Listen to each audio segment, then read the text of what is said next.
àti kọrin ó yá ẹgbà tùpà wá ẹ wá wá Agogo Ayọ̀.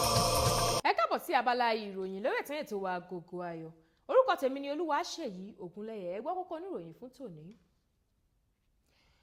Àwọn òṣèrébìnrin ló ń fi ọwọ́ ara wọn ṣera wọn. Tóyìn Adéwálé ló sọ bẹ́ẹ̀. Àwọn olólùfẹ́ CHIKA sọ òkú ọ̀rọ̀ sí i. Ìròyìn náà rèé lẹ́kùnrẹ́rẹ́.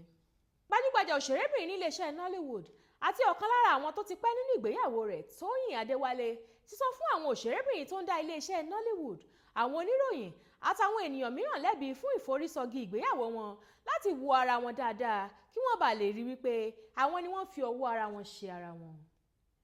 Òṣèrébìnrin náà tó ti wà nílé ọkọ fún 20 ọdún lé díẹ̀ fi ìdí rẹ̀ múlẹ̀ wípé iléeṣẹ́ sinimá orílẹ̀-èdè Nàìjíríà kò lẹ́bi fún àwọn ìgbéyàwó tó túká àti wípé àwọn òṣèrébìnrin náà ló ní ẹ̀bi fún àìnífaradà, àìnítẹríba àti àìní ẹ̀mí ìdáríjì sí àwọn ọkọ wọn, eléyìí tó sì mú kí ìgbéyàwó àwọn òṣèrébìnrin náà pẹ̀lú àwọn ọkọ wọn máa túká. Ìyáàfin Tóyìn fi ìdí rẹ̀ múlẹ̀ wípé iléeṣẹ́ Nollywood kò fààyè gbà kí ìgbéyàwó máa túká o, àti wípé níwọ̀n ìgbà tí ìgbéyàwó ti dá lórí ìfaradà, òṣèrébìnrin tí kò bá lè fi ojú fo àwọn nǹkan kọ̀ọ̀kan kò lè pẹ́ nílé ọkọ.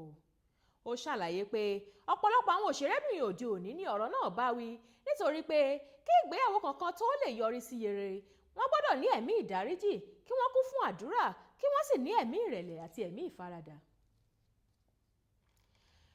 Gẹ́gẹ́ bí a ṣe ka ìròyìn kan lẹ́nu lọ́lọ́ yìí wípé òṣèrébìnrin iléeṣẹ́ Nollywood ní CHIKA gba àmì ẹ̀yẹ tuntun gẹ́gẹ́ bí òṣèrébìnrin tó kó ara rẹ̀ níjànú jùlọ, ìyẹn Most Disciplined Actress ti ẹgbẹ́ Actors Guild of Nigeria ẹ̀ka tìpínlẹ̀ Delta fún un.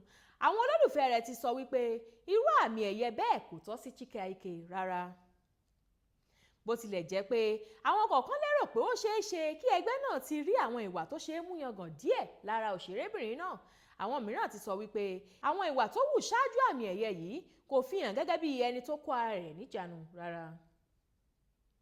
Àwọn tó lòdì sí àmì ẹ̀yẹ náà tọ́ka sí díẹ̀ lára àwọn ìwà ìbùkù tó ti hù láàrin ọdún kan bíi pípàtẹ ìpínyà rẹ̀ pẹ̀lú ọkọ rẹ̀ sórí ẹ̀rọ ayélujára, àyẹnusọ̀rọ̀ tó gbilẹ̀ nípa ìbájọ́rẹ̀ rẹ̀ pẹ̀lú ọ̀kan nínú àwọn ọmọ ilé ìgbìmọ̀ aṣòfin orílẹ̀-èdè Nàìjíríà àti ìwà àṣekárími tó wù nípa fífi àwọn àwòrán oríṣiríṣi tó yà ní ìrìnàjò rẹ̀ lọ sílùú Dubai dá orí ẹ̀rọ ayélujára rú.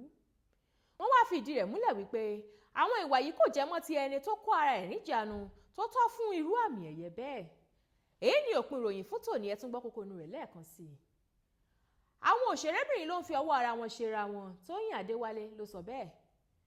Àwọn olólùfẹ́ CHIKA sọ òkú ọ̀rọ̀ sí i. Àwa ìjùbà lọ lórí abala ìròyìn lórí ètò wa Agogo Ayọ̀ fún tòní.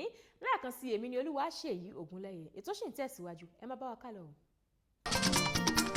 Ètò yìí ló ń rán wa létí èdè àtàṣà wa tó ṣe kókó.